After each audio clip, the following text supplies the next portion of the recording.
Welcome to I news. దేశంలోనే అత్యంత అరుదైన సంచలనాత్మకమైన ఆవిష్కరణ ఇది. ఉత్తరప్రదేశ్లో ఏకంగా కోట్ల సంవత్సరాల నాటి డైనోసర్ శిలాజం లభ్యమైంది. టెక్సాస్, ఆఫ్రికా వంటి ప్రాంతాల్లో మాత్రమే దొరికే డైనోసర్ ఆనవాళ్లు ఇప్పుడు మన భారత గడ్డపై, అది ఉత్తరప్రదేశ్లో బయటపడడం శాస్త్రవేత్తలను కూడా ఆశ్చర్యానికి గురిచేస్తోంది. చరిత్ర పుటలను ఒక్కసారిగా తిప్పివేసే అద్భుతమైన ఆవిష్కరణ ఇది.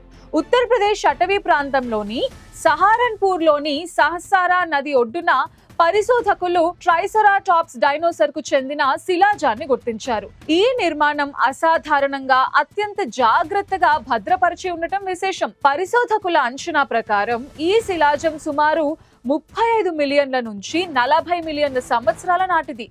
ఇది ట్రైసెరాటాప్స్ జాతి డైనోసర్ ముక్కు కొమ్ము భాగం కావచ్చని నిపుణులు భావిస్తున్నారు.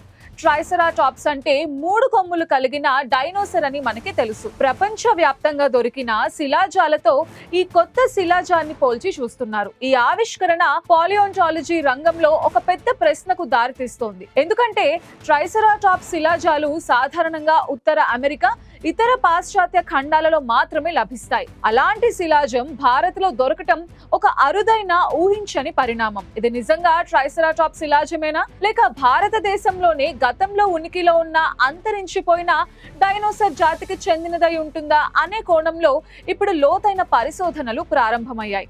నిపుణులు ఈ శిలాజం ఖచ్చితమైన వయసు, జాతిని నిర్ధారించడానికి పరీక్షలు చేయనున్నారు. ఈ ఆవిష్కరణ భారతీయ ఉపఖండం ప్రాచీన భౌగోళిక చరిత్ర, జీవ వైవిధ్యంపై కొత్త వెలుగులు పంచుతుందని భావిస్తున్నారు.